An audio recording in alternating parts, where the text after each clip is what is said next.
You know, the other day someone said, Ezra, Rebel News is too negative. You're so negative all the time. And I was, defiant at first, but then I thought about it. I thought, no, I guess we are negative, but that's because the news, by definition, is about controversy or conflict. We're talking about the Ukraine-Russia war because there's a war there. We don't talk about the France-England war because there's no war. There's really nothing to say. And a lot of these controversies, there is good and evil at play, and we like to root for the side we think is good, and the other side has their opinions. But by definition, I think news is conflict-oriented. But I take the point. I mean, sometimes it's stressful. You don't want to hear about every problem. You want a respite sometimes. And so today, I'm going to have some news that I would call calming or positive. And then as soon as I thought of that, I thought, well, the other side, liberals or leftists, will find this news stressful. But my point is today, I think I have a little bit of good news, at least for people who think of themselves as freedom-oriented and conservative-oriented, and it's in the form of a public opinion poll. So it's not a huge reason to feel positive, but it's a little data point, as they say. And I refer to the new poll by Abacus Data. It's historically a liberal firm. You may know it was founded and I think it was chaired at first by Bruce Anderson, senior Trudeau liberal. On its board is Perry Tsirgas, to this day, senior Trudeau liberal. But I think they do try to be accurate. I think all pollsters want to be accurate. If you're way off and then an election comes and shows what the actual stats are, you can't do that too many times before people don't believe in you. So I think most pollsters genuinely do want to be accurate, but of course the devil is in the details. Let me give you an example. I mean, doesn't it all come down to how the questions are phrased? If you said, do you support taking climate action to fight the climate crisis? You're probably going to get a larger response saying yes than should we increase the carbon tax next year, even if it means $173 more you pay in taxes? Or you see what I mean? Same thing you're testing. You're testing the language and people's reaction to it. So the devil is in the details. But I like looking at Abacus, partly because I know their chief statistician, David Coletto, who's a good egg. But because of their establishment liberal roots, I put some faith in them when they criticize their side of the aisle. It's like dog bites man, that's not news, but man bites dog, that is news. That comes back to the controversy again, doesn't it? It's the same reason I quote the New York Times for things that are positive about Republicans or negative about Democrats, because if the New York Times, the ultimate Democrat machine, is saying so, well, it's got to be true because they don't like to say so. Here's the latest report from Abacus, and you'll remember I showed you one graph just the other day from this. The story on the Abacus Data website is Canadian politics.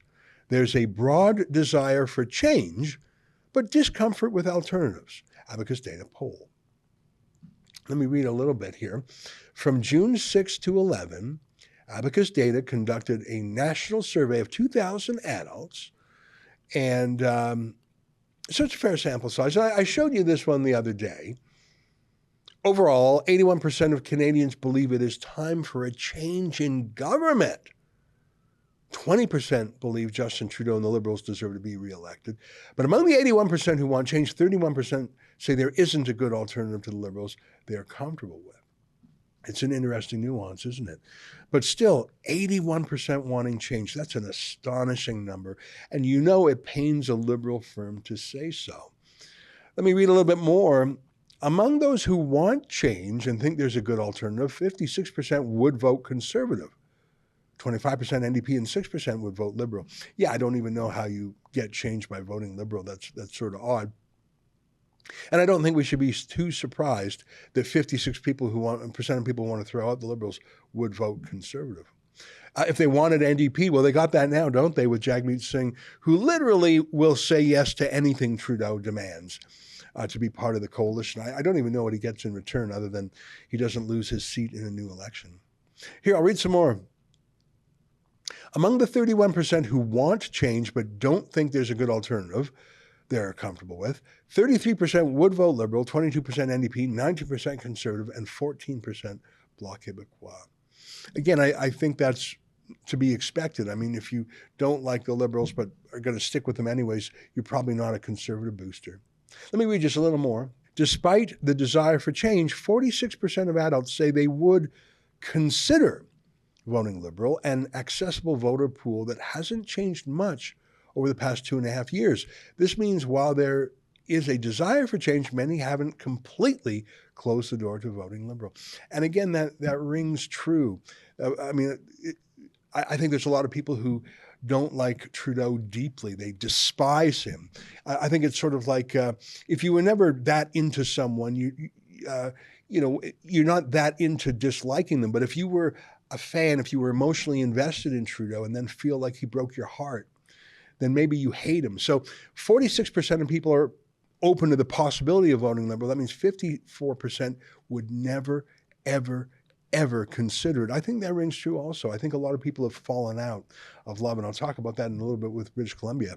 There's a graph here that shows party support over time, and they say if an election was held today, the Conservatives would get 35% up to, since mid-May, the Liberals at 28% down to, the NDP at 21%, up 3, with the Bloc at 7% nationally. Numerically, this is the lowest we've had the Liberals over the past year.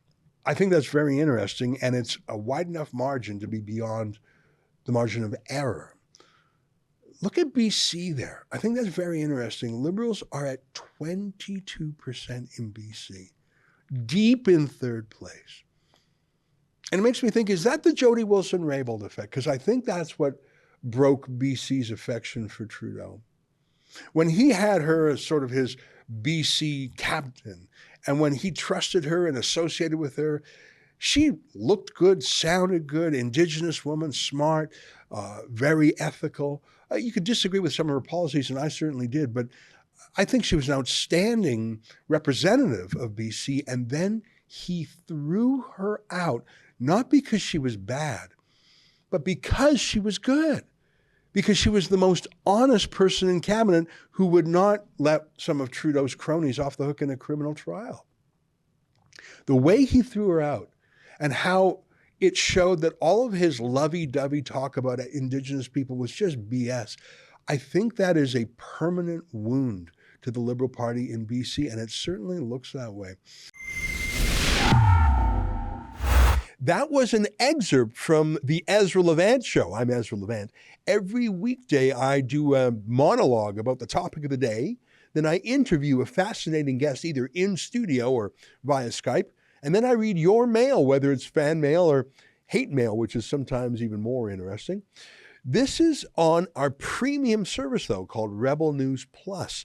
Go to rebelnewsplus.com. It's $8 a month or less if you buy a whole year in advance. You get my show every weeknight, plus Sheila Gunn Reid's show every week. It's called The Gun Show. It's pretty amazing. You know, we rely on you because we do not take a dime from the government. In Canada, that makes us almost unique. So please help us out and help yourself to some great journalism at rebelnewsplus.com.